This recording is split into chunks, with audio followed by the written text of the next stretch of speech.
సాక్షాత్తు సాయినాథుడి శరీరంతో ఉన్నప్పుడు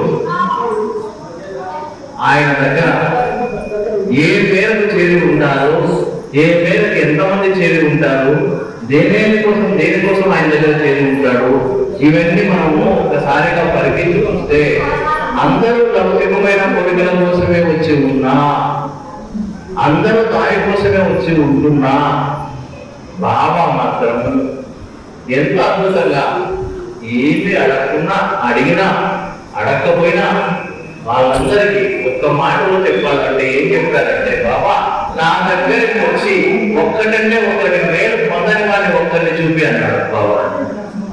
నా దగ్గరికి వచ్చి ఒక్కడినంటే ఒక్కరిని చూపి మేలు పొందని వాడిని, ఒక మేలు కూడా పొందలేదు వీడు అని ఒక్కరిని చూపి అని చెప్పేశారు బాబా. అంటే దాని ఆంతర్యం ఏంటి మనం ఒకసారి గమనించండి. దాని ఆంతర్యం ఏంటి?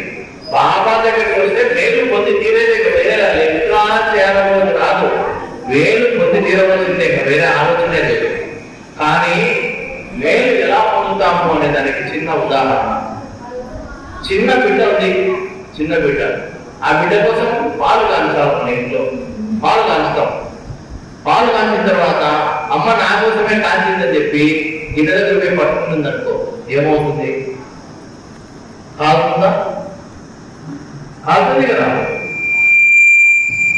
కానీ అమ్మ పాలు కాంచి చల్లార్చి దాంట్లో ఏమేమి కలపాలో కలిపి ఆ బిడ్డకి ఇచ్చేదానికి శ్రేయస్కరం అవుతుంది. ఆ బిడ్డకి ఇవ్వడం అనేది శ్రేయస్కరం అవుతుంది అప్పుడు, అవునా కదా? అంత లోపల వెళ్ళి ముట్టుకుంటే ఏమవుతుంది? కాలుతుంది.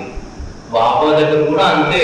వచ్చిన తర్వాత నాకు అది తీర్చలేదు, ఇది తీర్చలేదు కాదు క్వశ్చన్. నీకు అన్ని సవ్యంగా చేయడానికే ఆయన కన్న తండ్రి మాది కూర్చున్నాడు, కన్న తల్లి మాది కూర్చున్నాడు. ఆయన అన్ని నీకు చేసి పెట్టడానికే. కాబట్టి నీకు ఏ సమయంలో ఏం చేయాలో నీకంటే ఆయనకి ఎక్కువ తెలుసు. కాబట్టి పరిగే పాల కోసం పరిగెత్తుకుంటా పోయి ఒళ్ళు కాల్చుకుంటావా? ఆయన ఇచ్చే పాల కోసం కాసేపు ఆగి మధురంగా అమృతంగా ఉండే ఆ పాలను ఆస్వాదిస్తావా? నిర్ణయించుకోవాల్సింది మనమే. అంటే ఆయన దగ్గరికి వచ్చి మేలు పొందని వాడంటూ ఒక్కడూ లేదని చెబుతూ ఆయన అందరికీ ఏమేమి సమకూరుస్తున్నాడో, ఎలా సమకూరుస్తున్నాడో, ఎంత యువశక్తికి సమకూరుస్తున్నాడో ఒకసారి మనం వేజర్ చేసుకుంటే అప్పుడు ఆయన గొప్పతనం మనకు అర్థమవుతుంది. అలాగే ఇప్పుడు మనం అందరం వచ్చాం. అలాగే బాబా దగ్గర కూడా చాలా మంది వచ్చేవాళ్ళు. బాబా శరీరంతో ఉన్నప్పుడు బాబా దగ్గర శరీరంతో ఉన్నప్పుడు చాలా మంది కూడా వచ్చేవాళ్ళు. అలాగా మనము బాబా సస్వరూపంగా పాదుక రూపంలో ఇక్కడ ఉన్నాడు. పాదుక రూపంలో శరీరంతో బాగా వచ్చినట్టు లెక్క.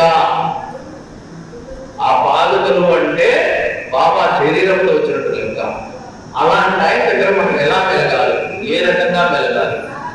శరీరంతో వచ్చినప్పుడు ఎలా ప్రవర్తిస్తాం, మనం ఎలా ప్రవర్తిస్తాం, ఎలా మెలగాలి, ఇవన్నీ కూడా తెలుసుకోవాలి. అలాగే సాయినాథం దగ్గరికి వచ్చి ఎంతో మంది ఎన్నో మేలు పొందే సమయంలో మహాత్మాపతిని చాలా పేద వ్యక్తి, ఖండోబాలయ పూజారి, ఆయన కూడా బాబా దగ్గరికి వచ్చేవాడు. బాబాకు నామకరణం చేసిందే ఆయన. బాబా మొట్టమొదటిసారి షిరిడీలో పాల్గొన్నప్పుడు ఖండోబా ఆలయ దగ్గర దిగితే ఆవో సాయి అని చెప్పి నామకరణం చేసిందే ఆయన. అలాంటి ఆయన ఆ పేరుకుండే గొప్పతనం, ఆ 2 అక్షరాలు ఉండే గొప్పతనం, సర్వకర్మను నాశనం చేసి నిన్ను ముక్తిధామంలో నడిపించే గొప్పతనం ఆ పేరుకుండే గొప్పతనం. అలాంటి పేరును నామకరణంగా ఆయన ఇచ్చాడు. ఎవరిచ్చింది? పాపనయ్య రూపంలో మహాస్థాపతి. ఆయన పాపనయ్య ఆయన బ్రాహ్మణుడు ఏం చేసినాడు? అఖీల వేషంలో ఉండే ఆయనకు సాయి అని నామకరణం చేశాడు. ఆ నామము శాశ్వతమైపోయి స్థిరమైపోయి మన హృదయాంతరాల్లో పేటలైపోయి మారు మోగే విధంగా తయారైపోయిన నామపతి. అంటే ప్రతి దానికి కూడా అదే ఆలోచన. అలాగా ఆ నామాన్ని మనకిచ్చి ఆయన ఏం పొందాడో ఆయన దగ్గర నుంచి అనే దానికి వస్తే ఆయన పేదరికం తప్ప నుంచి ఏమి పొందలేదు. బాబా ఆయనకి ఏమి ఇవ్వలేదు. నిజమేనా ఈ మాట? మనకు చూసేదానికి మాత్రం ఆయన ఏమి ఇవ్వలేదు. కానీ ఆయనకి ఎంత స్థాయిని ఇచ్చాడు అంటే, గురువు ఎవరైతే ఉన్నారో ఆ గురువు తమ పాదకులకు ఎవరైతే ఇస్తారో ఆ పాదకులకు శాశ్వతుడు అవుతాడు వారు.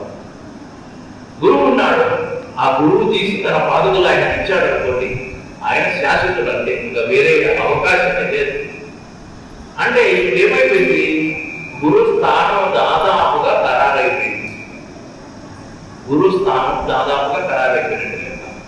ఆయనకు మహాసభకి పూజారిగా ఉండి ఖండోపాలయం పూజ చేసుకుంటా ఉన్నా కానీ ఆయనకు జరిగేది కాదు.